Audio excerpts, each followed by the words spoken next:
Citizens speak out as people continue to proclaim for themselves and fellow countrypersons the right to greater freedom, safety, and an equal voice in government. They rally together in countries such as Belarus, Libya, Syria, United States, Ukraine, and Yemen. Belarus. Global leaders are calling upon the Belarusian government to free Ales Belyatsky, leader of the human rights group Vyasna, who has been instrumental in helping provide legal support for political prisoners. His recent arrest came after months of police pressure, with charges that could bring up to 7 years in jail.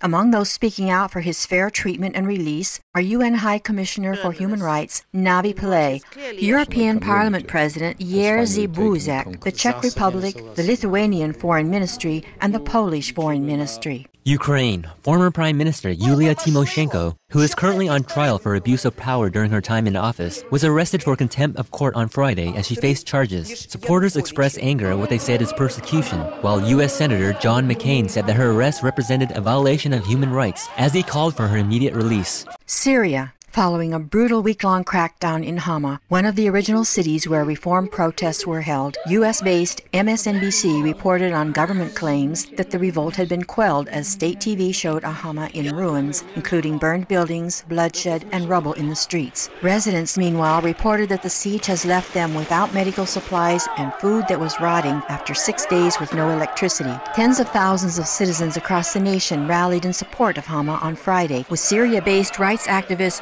Mustafa also saying that violence from government forces caused at least 24 deaths. Respected Syrian poet Adonis also called upon President Bashar al-Assad to step down from power, and Al Arabiya news agency reported that Kuwaiti citizens held rallies demanding that their government expel the Syrian ambassador to Kuwait. The U.S. government, meanwhile, issued a call for all citizens to leave Syria immediately while commercial transportation is still available, as Russian President Dmitry Medvedev called upon President Assad to immediately enact reforms, restore civil order, and create a modern state. Other leaders such as Qatari Prime Minister Hamad bin Jassam, the Kuwait Foreign Ministry, French President Nicolas Sarkozy, German Chancellor Angela Merkel, U.S. Secretary of State Hillary Clinton, and the UN rights investigators joined in also urging the government to listen to the people and halt the bloodshed. As we grieve for those perished and for the injury and suffering of fellow humans, we pray that all turmoil may cease and that people in countries everywhere may choose to live in security and freedom as a peaceful world.